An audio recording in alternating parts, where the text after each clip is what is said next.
आज देखिए pre budget को लेकर के हम कुछ सुझाव किसानों से एफपीओज जो चला रहे हैं, प्रगतिशील हमारे किसान हैं, हमारे जो कृषि वैज्ञानिक हैं, ऐसे जो हमारे अन्य डेयरी के अंदर फार्मिंग जो लोग कर रहे हैं या मत्स्य पालन कर रहे हैं, ऐसे सब लोगों के आज हमने बजट के लिए सुझाव आमंत्रित किए थे। बहुत अच्छे सुझाव उन लोगों के हमारे पास आए हैं। हमें इस बात का ध्यान में हम रखते हैं कि हरियाणा का लगभग 70% किसान 2 एकड़ 2.5 एकड़ का किसान है और उसकी इनकम कैसे बढ़े, उसके लिए हमने सुझाव आमंत्रित किए थे ताकि हम उसको बजट के अंदर समाहित कर सकें और उसका लाभ मेरे हरियाणा प्रदेश के किसानों को मिल सके। बहुत अच्छे सुझाव उन बैठकों के अंदर हमारे सभी जो एफपीओज थे या हमारे प्रगतिशील किसान थे या अन्य किसान उसके अंदर आए थे, उन सब ने जो सुझाव दिए हैं अच्छे सुझाव आए हैं और उन सब को हम उसमें समाहित करेंगे। और उसके बाद यहाँ चौधरी चरण सिंह यूनिवर्सिटी हिसार में एक एग्री पर्यटन केंद्र उसका भी उद्घाटन हुआ है, जिसके ऊपर 5 करोड़ 60 लाख रुपए की लागत आई है। 6 एकड़ के अंदर ये फैला हुआ है। इसका लाभ लोगों को बड़ा मिलेगा, क्योंकि जो ये एग्री यहाँ पर हमने टूरिज़्म का आज उद्घाटन किया है। जिस प्रकार की परंपरागत खेती हमारे पूर्वज करते थे और किस प्रकार से करते थे, इस एग्री टूरिज़्म के अंदर उस सब को बताया गया है, दर्शाया गया है किस प्रकार की हमारी खेती होती थी। आने वाली पीढ़ियों को भी उसका बड़ा लाभ मिलेगा। और एक पोषण उत्सव बुक का भी आज विमोचन हुआ है, उसका भी लाभ, क्योंकि बहुत सारे बच्चे पोषण का शिकार रहते हैं। ये हमारे खान पान को लेकर के होता है। हमारी महिलाएं, अगर हम देखते हैं, महिलाओं के अंदर खून की कमी हो जाती है, वो पोषण के कारण होती है।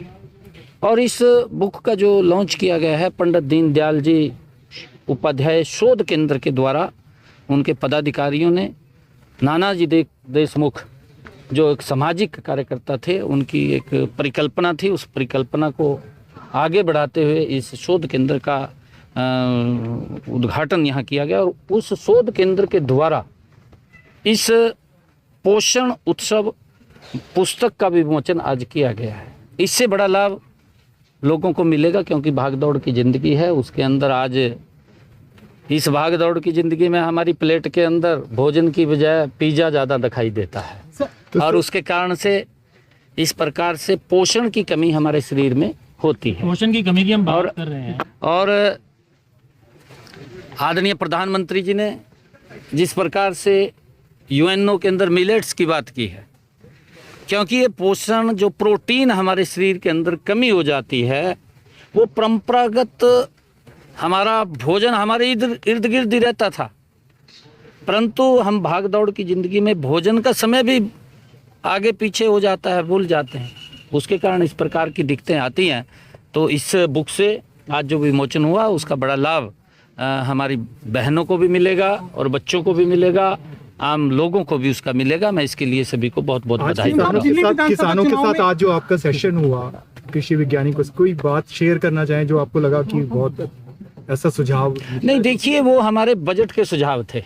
बिल्कुल आपको आमंत्रित करेंगे जिस दिन बजट सेशन होगा। बजट में किसानों के लिए काफी कुछ होने वाला है। नहीं, देखिए, हर वर्ग से हम सुझाव ले रहे हैं। प्री बजट से हम इंडस्ट्रियलिस्ट से बात कर रहे हैं, हमने स्टार्टअप से बात किया है और हम आज किसानों से बात किया है। अलग अलग वर्ग से हम बात कर रहे हैं, क्योंकि इस बजट के अंदर सामूहिकता दर से हर वर्ग के लिए काम हो और हर वर्ग को ये लगे कि बजट मेरा है। गरीब को लगे कि बजट मेरा है, किसान को लगे बजट मेरा है, इंडस्ट्रियलिस्ट को भी लगे कि बजट मेरा है। तो उसको लेकर के हम उनके सुझाव आमंत्रित कर रहे हैं। सारे मंत्री बीजेपी के, हरियाणा बीजेपी के सारे कार्यकर्ता पूरी ताकत लगा रहे हैं, क्या कुछ भी साथ हरियाणा के नेता भी था? नहीं, देखिए, क्योंकि चुनाव हमारे लिए, हम उसको बड़ी गंभीरता से लेते हैं, और चाहे छोटा चुनाव है चाहे बड़ा चुनाव है, क्योंकि दिल्ली जो विधानसभा का चुनाव है वो उसकी डेटें आ गई हैं। 5 तारीख को वोटिंग है, 5 फरवरी को और 8 को रिजल्ट है। और जब रिजल्ट आएगा तो दिल्ली के अंदर आदरणीय मोदी जी के तत्वाधान के अंदर बहुत बड़े मार्जिन के साथ वहाँ पर भारतीय जनता पार्टी की सरकार बन रही है। क्योंकि केजरीवाल ने तो सपने दिखाए हैं, 10 साल सपनों में काट दिए, परंतु अपने सपने पूरे कर लिए। हरियाणा के निगम गरीब व्यक्ति के सपने पूरे नहीं हुए। सर, निकाय चुनाव होने जा रहे हैं आगे, तो क्या कहेंगे निगम के चुनाव को लेकर किस तरह से निगम तैयार के है? चुनाव को लेकर भी बीजेपी जिस तरह से शुरू से ही एक्टिव निगम को लेकर, तो उसको लेकर के नहीं, हमारी पूर्ण तैयारी है नगर निगम के चुनाव को लेकर के।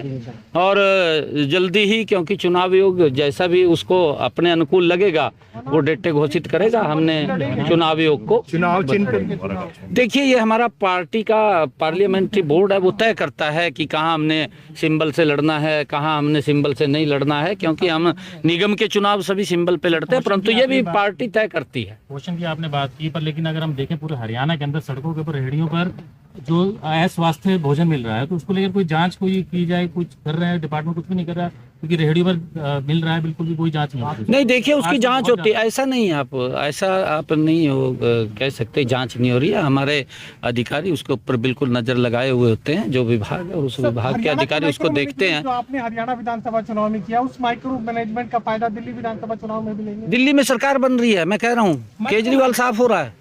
केजरीवाल ने अपने सपने पूरे किए, मैंने कहा है, दिल्ली के लोगों के सपने पूरे नहीं किए, अपने सपने पूरे किए हैं, वो जा रहा है। माननीय मुख्यमंत्री जी ने आज सुबह प्री बजट कंसल्टेशन का कार्यक्रम था, जिसमें हमारे सभी किसान भाई, चाहे पशुपालन से हैं, कृषि से हैं, बागवानी से हैं, मत्स्य पालन से हैं, साथ में हमारे एग्रीकल्चर के एक्सपर्ट्स, कृषि विभाग के अधिकारीगण, सभी से विस्तार से चर्चा की गई। और जो भी सुझाव किसानों ने दिए हैं, माननीय मुख्यमंत्री जी और पूरी टीम जो हमारा फाइनेंस डिपार्टमेंट है, उन चीज़ों को सम्मिलित करके बजट में ज़रूर उनको डालेगा, ऐसा माननीय मुख्यमंत्री जी ने कहा है। और उसी के उद्देश्य से इसको किया गया है। बाद में जो FPOs हैं, फार्मर प्रोड्यूसर ऑर्गेनाइजेशन या कंपनीज, उनके साथ भी चर्चा की गई कि उनकी क्या दिक्कतें हैं, किस प्रकार से बजट में लाभकारी योजनाएं उनके लिए बनाई जा सकती हैं, ऐसा कार्यक्रम किया गया। दोपहर के बाद यहाँ पे 2 कार्यक्रम थे। जो हमारा कृषि पर्यटन स्थल है, उसके फ़ेज़ 2 का उद्घाटन माननीय मुख्यमंत्री श्री नायब सिंह जी सैनी के द्वारा किया गया, जिसमें हम अपनी पारंपरिक जो हमारी धरोहर है, हमारे बच्चे उसको देख पाएंगे और वो यहाँ पे आकर फसल कैसे उगाई जाती है, कलम से पौधा कैसे बनता है, वो सभी क्रियाएं वो कर पाएंगे। और हम किस प्रकार से पुराने समय में अपने कार्य भी करते थे, उसके साथ एक्सरसाइज, योगा, सब कुछ स्वतः ही हो जाता था, ऐसा प्रयास यहाँ पे किया गया है। ये हमारे विद्यार्थियों के लिए, समाज के लिए, नवयुवकों के लिए और नई पीढ़ियों के लिए बहुत लाभकारी सिद्ध होगा, ऐसा प्रयास यहाँ पे किया गया है। साथ में बाद में एक जो दीनदयाल उपाध्याय शोध संस्थान है, उसके द्वारा एक पोषण पुस्तिका का जो विमोचन था, वो यहाँ पे माननीय मुख्यमंत्री जी के द्वारा किया गया। इसमें 26 राज्यों की क्या हमारी संस्कृति है, क्या हमारी भोजन की संस्कृति है, वो किस प्रकार से हमें स्वस्थ रख सकती है, ये सब इस तरह की कॉफ़ी टेबल बुक उसका यहाँ पे पदार्पण किया गया है। वो सभी को, समाज को समर्पित की गई है। तो मुझे लगता है कि ये कार्यक्रम जो आज पूरा दिन माननीय मुख्यमंत्री जी ने और हमारे मंत्रियों ने, कृषि मंत्री जी हों, हमारे PWD मंत्री हो, हमारे यहाँ के लोकल विधायक हों, हमारे मिलिट्री के पर्सनल हों, हमारे सभी समाज के, चाहे वो किसी भी क्षेत्र से जुड़े हुए, सब ने यहाँ पे भाग लिया। और ख़ास तौर से हमारे प्रशासनिक अधिकारी सभी चंडीगढ़ से भी और यहाँ से, उन्होंने इस कार्यक्रम की शोभा बढ़ाई। मैं उनको सबको भी बधाई भी देता हूँ। और ऐसा प्रयास हमारा रहेगा कि हम जन जन तक जो आज इस समाज को समर्पित हुआ है उसको पहुंचाने का प्रयास करेंगे, ताकि हम एक अपने स्वस्थ राज्य और राष्ट्र का निर्माण कर सकें। सर, एग्रो टूरिज्म जो बनाया गया है, इसमें क्या क्या खासियत है जो लोगों के लिए, कब शुरू होगा? और ये बिल्कुल आज के बाद ये शुरू है, क्योंकि इसका उद्घाटन दूसरे फेज का हो चुका है। पहले फेज में आपने देखा होगा कि चाहे फलों के आइडेंटिफिकेशन है, सब्जियों के आइडेंटिफिकेशन है, फसलों के आइडेंटिफिकेशन है, हमारी जितनी भी वनस्पति है, अब नवग्रह वाटिका है, हमारे फूल हैं, सब चीज़ को दर्शाया गया है। और आज यहाँ पे हमने चाहे फूड पार्क है, चाहे हमारी जितनी भी क्रियाएँ हैं, हमारा यदि बचपन में एक सैन समाज था वो किस प्रकार से कार्य करता था, यदि हम कपड़ा बनाते थे तो वो किस प्रकार से, ऐसी सभी चीज़ों को दर्शाया गया है। यदि हमने भूतकाल में पानी निकालते थे उसके रहट का प्रयोग ऐसा दिखाया गया है। और क्योंकि ये हमारी स्थली जो है वो धर्म स्थली है, वहाँ पे गीता का उपदेश जो दिया गया था उसको भी यहाँ दिखाया गया है। और ये सब करने के बाद वो हमारे स्वादिष्ट खाने का भी आनंद ले सके उसके लिए फूड पार्क भी बनाया है। काफ़ी चीज़ें इसमें हैं और साथ में हम आने वाले बच्चों को वो क्रिया करने के लिए भी दिखाएंगे ताकि वो कृषि की तरफ और कृषि से जुड़े व्यवसायों की तरफ आकर्षित होकर अपनी आजीविका को कमा सके और वो रोज़गार मांगने वाला ना हो, रोज़गार देने वाला हो। ऐसा प्रयास यहाँ पे किया गया है।